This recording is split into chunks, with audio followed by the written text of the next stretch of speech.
What's going on, everybody? Welcome in ChasingCheckersRadio.com. Of course, we're on YouTube, all those things, Twitter. Hope you're having a great night, and just wanted to do a little post-race for you as that's what I've been trying to do more of.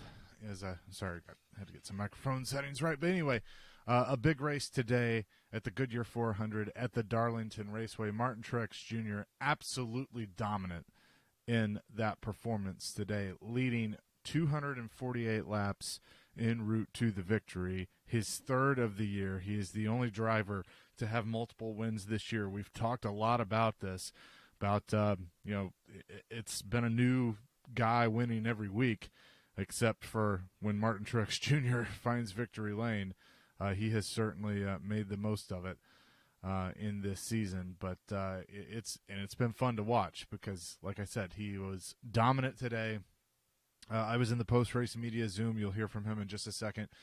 But it was interesting because he did get asked, is there kind of a comparison here between this performance and domination, today and what you did a few years ago with the Coke 600, and so he kind of laughed at that. But these low downforce races, he's very good at.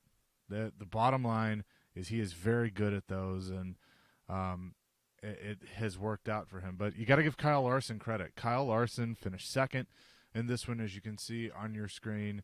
And if you're listening to the podcast, we'll give you the results in just a second. But Kyle Larson, I thought he had a really good car. He was hovering around most of the day, and I thought he was going to catch Martin Truex Jr. there at the end. I thought this was going to be one of those things that we've seen at times this year where a guy dominates, and then here comes somebody else, and Larson just couldn't get to him. Martin Truex Jr. commented after the race on how his strategy somewhat changed when he saw Kyle Larson in his rearview mirror. I think you go from being really calm and like, all right, this is great. Let's, no cautions. Let's take care of this thing and just click off the laps and, run 90, 95%, leave a little bit out there, try to take care of your tires, stay off the fence, all that good stuff. And then, and then it goes, next thing you know, you have a slow pit stop, this and that. You get caught behind a few cars, lap cars racing and whatnot. You're like, oh man, he's right there. Like I hadn't had to race him all day. Where'd he come from? I better get going. Oh crap, now I'm too loose. I can't go any faster, So just, it's heart rate goes up, and, anxiety goes up, and you just try not to make any mistakes. There you go. Martin Truex Jr. When he saw Kyle Larson, and like I said, I thought, and especially when you see that move that Larson makes where he splits the two lapped cars, makes it three wide, goes in the middle. I'm like, what a gutsy, could use another adjective, what a gutsy move to do that and to go after him. But it just wasn't enough for Larson. And again, you respect the run that Kyle Larson had, finishing second, and you thought he was there, but it just shows you how good Martin Truex Jr. is at these type tracks and these type races. And it feels like he's starting to find the form that he had back in 2016, 2017, 2018, years like that. So he's definitely doing that. Again, Kyle Larson finishes second. Kyle Busch with another solid run. He comes home third. William Byron fourth. Denny Hamlin rounds out the top five. Kevin Harvick with another solid run in sixth. Chase Elliott seventh. Ryan Blaney eighth. Chris Buescher, another good run for him, in ninth. Ryan Newman 10th. Chase Briscoe 11th. Tyler Reddick 12th. Joey Logano 13th. Christopher Bell 14th. And he was going to be in the top 10 at least. All the Gibbs cars were strong today. He just hit the wall there at the end. But Joe Gibbs has to like what he sees with him. I have posted on our Twitter page at Chasin_Checkers a question I asked to Joe Gibbs about Christopher Bell. So that is on our Twitter page. Ross Chastain with a nice run, finishing 15th. Austin Dillon 16th. Alex Bowman 17th. Eric Jones comes home 18th. And Matt DiBenedetto 19th. Ricky Stenhouse Jr. comes home in 20th. So Larson, how much did he think he had for Martin Truex Jr.? Did he think he could catch him? Well, yeah, I mean, I saw him. I I closed a lot. We had to gain seconds on him on the pit cycle, and then I was closing on him a little bit, and then he was getting in heavy traffic, and it looked like he was struggling in front of me for grip. So I was trying to just be patient, and try and let him burn his stuff up. Um, I do think I remember seeing him get sideways off of two once or something like that, and then I got to him later on and got to his back bumper, was gonna try and get him loose just to get him to check up off of two and maybe get to his inside, or just stalk him some more and get him to make a mistake or burn his tires up. But he did a really good job. And so, yeah, I mean, the only thing I think I could have done differently was, get that big run on him in 1 and 2. And when I got to his bumper, I could have just probably throttled up through the center and maybe cleared him, or at least got my right rear to his left front and made him lift off of two. But like I said, I could see he was struggling. I wanted to be patient and figured I'd have another opportunity, but I never really did. Kyle Larson. Yeah, I thought he might have another opportunity too. But, I think with about 15-ish to go, that was really when the door was opening. Maybe it was like 12 to go. That was really when the door was opening for Kyle Larson. But I'm going to say this about Larson. The fact that it has all come together as quickly as it has at Hendrick Motorsports. I mean, it has been 12 races that they have been together. And he missed most of last year not in a cup car. He was racing, but he wasn't in a cup car due to his suspension. Then he gets hired by Hendrick, and the fact that they won as quickly as they did, and they have had, the success that they have had. I mean, they've been pretty solid this year. I asked him in post-race just why or how this has all come together as quickly as it has. Kyle, you talked about the runs that you've had, obviously the win, the top fives, but how has it been able to come together so fast for you, your relationship with Cliff, coming to a new team, you're 12 races in, and you guys seem to be clicking on all cylinders. So how has it come together so fast? I just think I've got a great group of people around me throughout all of Hendrick Motorsports, but especially in our 5 cars. So their preparation is something that is pretty awesome to see. And, I feel like I'm putting in a lot of work off the track too, to get myself up to speed, with no practice and things like that. And, honestly, probably no practice benefits me a little bit, just from being able to adapt quickly and not giving myself an opportunity to tune ourselves out with any bad feedback. So it's been really fun to be this good this early on in the year. And like I said earlier, I hope we can just continue to build on it and get better and be the best when it comes to the final 10 races. I think they will be. I mean, you look at what he's done so far through those 12 races. Like I mentioned, he has the win. He has 5 top 5s, 7 top 10s.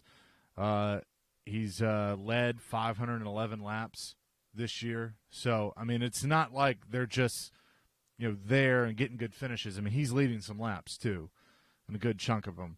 I know that Truex dominated today with his 248, but you have to feel good if you're Kyle Larson about where you're at. And you can see that confidence. You can hear that confidence, and he should have that confidence.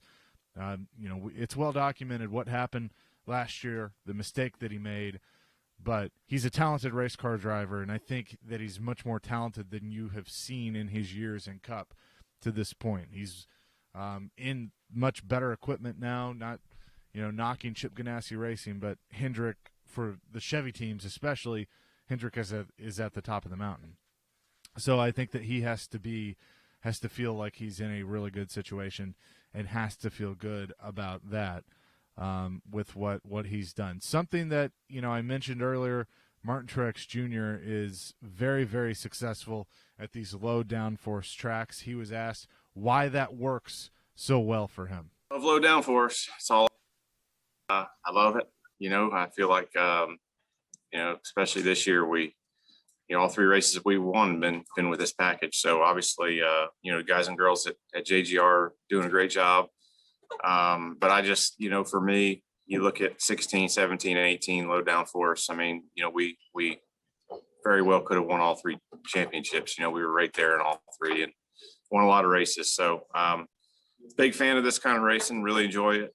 Today was a heck of a challenge. I did come on the radio one time and say, I'm really surprised at just how slow it feels and how slick it is. I mean, I was leading and driving away from the field, and I'm like, this thing is sliding everywhere. It's pretty amazing just how much this track changes year to year. Every time we come back, it gets more difficult with the the wear of the pavement. And I would say that we probably have less downforce now than we've ever had here. Because I think some of the rules that have changed since 17 or 18, whatever. We've probably got less downforce than we had then, even with building new cars and working on to get better and better and better. Really, really just a fun day, a big challenge, and just got to give it up to my guys for giving me a great car and doing all the little things right. Martin Truex Jr. on low downforce and why it works so well for him. And I'll say this about that. He's right. He could have won those championships. Now, here's what I'm curious of. When this new car rolls out, which,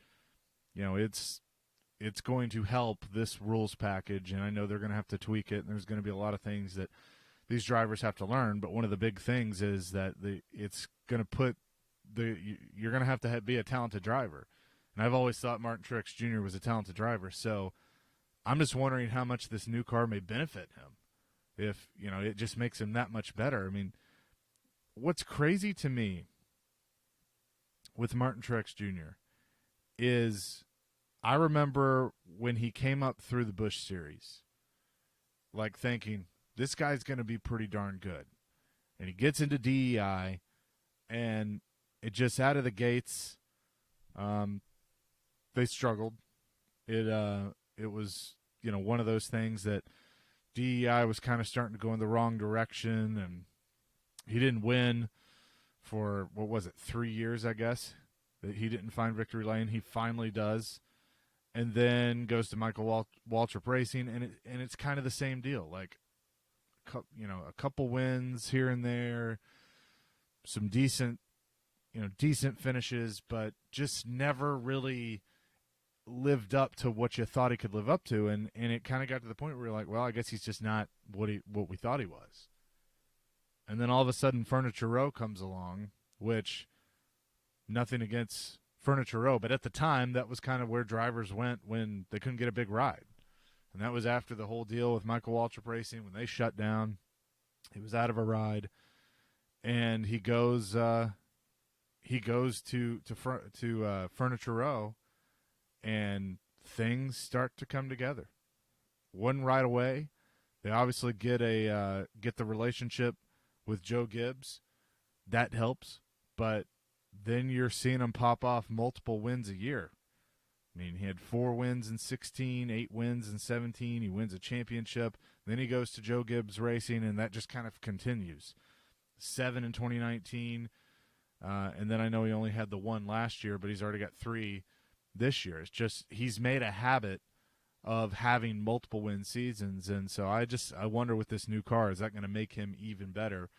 And I'm really excited about it. I'm excited to see what guys like Truex Jr. can do in that new car. I also asked him about working with James Small. Cole Pern was his crew chief for a long time at Furniture Row, and then the move over to Gibbs. But now he's with James Small, who's the engineer on the car. And so I asked how that is working to this point. This one's for Martin. Martin, you and Cole had such great chemistry over the years with winning a bunch of races, winning a championship. Now with James, now that the wins are starting to come, what's changed with the chemistry between you two, maybe from last year to this year?